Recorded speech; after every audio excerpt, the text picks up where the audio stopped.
This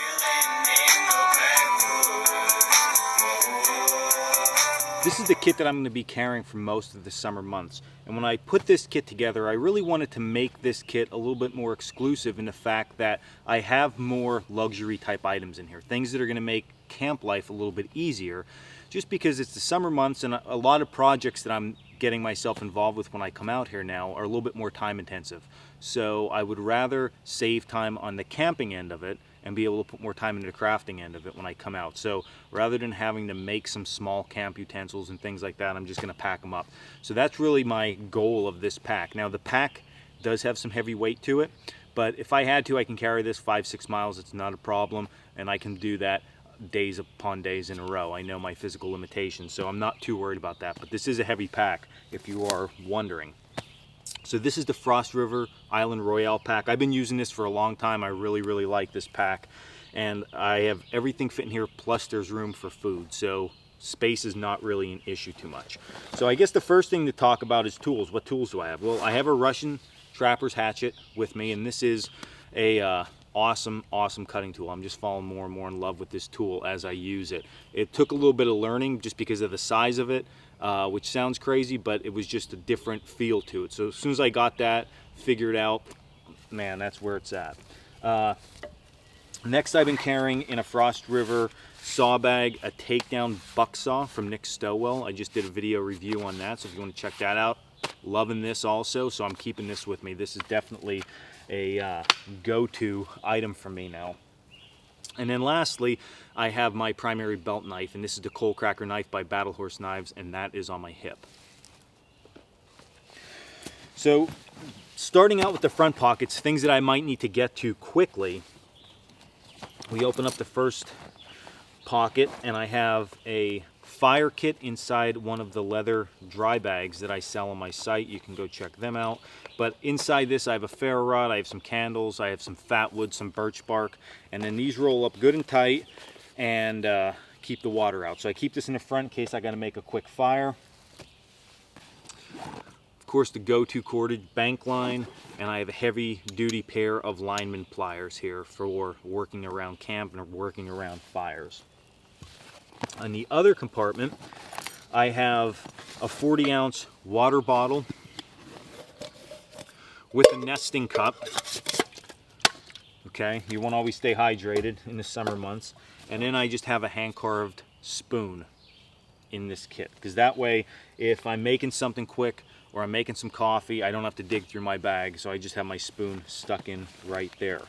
Now I also have a Kuska in the main compartment, so if I'm going to take a dip of water or anything like that, again, I can just pull that out quick, or I can put that on my belt and have it with me once I'm around camp.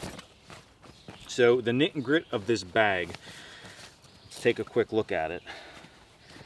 Again, there's more than enough room for food on top here, or if I had to throw another wool blanket on. I'll show you what sleeping system I have in here now.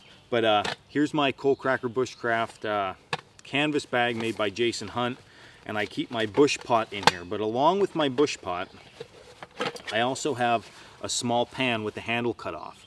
I drilled 2 holes, and I'm going to show this in another video, but you can use a forked stick and have a long handle frying pan. So I like to have a small frying pan with me for the summer months, and of course my bush pot that's in there. So slide that down. My pot nests right on top very easily, and I can just tighten that down, and it's good. What's a good thing about these bags is the fact that our bush pots get filthy dirty from being over the fire. Anybody who used one knows that. So rather than having to clean them up on the outside, which is sort of a waste because you're going to get it dirty next time you go out anyway, you could put it back in your bush bag. This thing can get filthy inside, but it's keeping your gear clean inside your backpack. So I really like this overall. Next, I have a secondary water bottle. And the reason I carry a secondary water bottle during the summer months is because I want to make sure I always have enough water, and I'm always staying super hydrated. So I have 80 ounces of water with me at all times.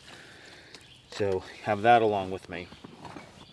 I have a canvas cotton bag here that was handmade by one of my friends, and I keep extra clothes in here. So I have a sweatshirt, I have some underwear, and some extra socks. Socks and underwear are going to be super important during the summer months because how much we're going to sweat while we're out there. We want to keep our feet healthy and everything else down this way healthy while we're out there. So you want to always carry some extra socks and under with you during these months.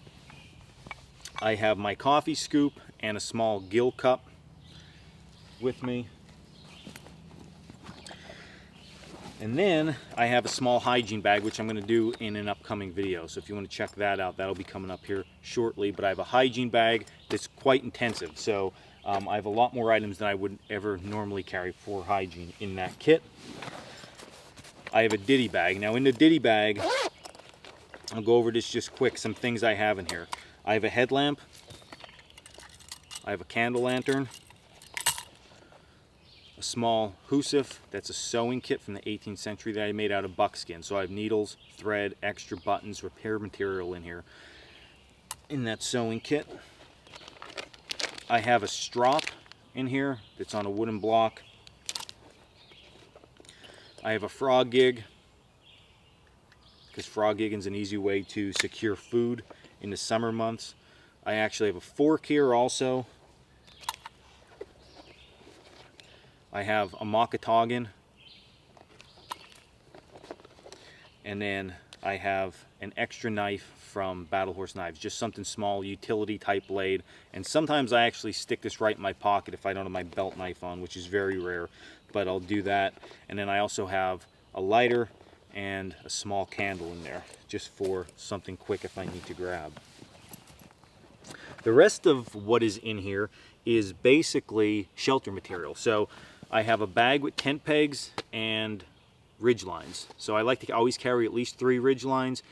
I carry at least 3 or 4 toggles, just small wooden toggles, and then I'll carry anywhere from 4 to 6 tent pegs, because tent pegs, the plastic ones, they do break over time, especially if you hit rock or anything like that. So I have them just wrapped up in a bag. I have a hammock, and this is the new sub 7 hammock from Eno's Hammock. The straps are inside here, and you could see this thing literally closes down to about 2 inches. It's crazy. So hammock sleeping is the way to go in the summer. It's going to keep you super cool, keeps the bugs for the most part off you rather than laying down on the ground with them. So hammock sleeping is the way to go. So I have a small hammock tucked in there, and then on the very bottom I have my oilskin tarp. So I have that thrown to the bottom. Now, what do I use for covering myself? So I start to get away from wool in the summer just because I'm a very warm-blooded person. So I'm constantly sweating and hot.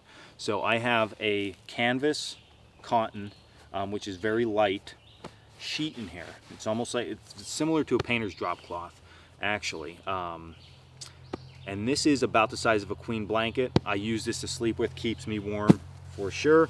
And then I also keep a shard of a wool blanket in my bag. This shard works good as, number one, a pillow. I can stick this in my hammock as a pillow. I love to have a pillow. I just seem to get a better night's sleep. But if it does get cold, this shard is also big enough just to cover the top of me. Okay, so it's about the half of the size of a twin blanket.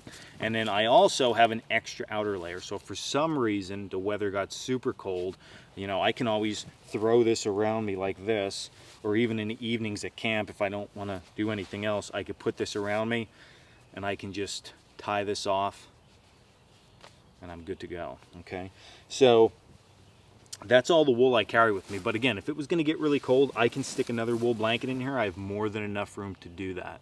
So this is the kit I'm carrying for the remainder of the summer months until we get into the winter. And I'm already in my head thinking about, I got a new pack I'm going to be trying out for the winter. It's a lot larger, and I'm super excited about that. But for now, this kit's working out awesome. It's doing really, really well for me, so I'm super excited. And I wanted to share it with everybody.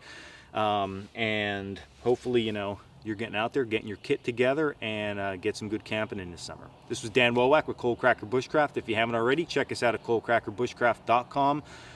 And until next video, stay in the woods, guys.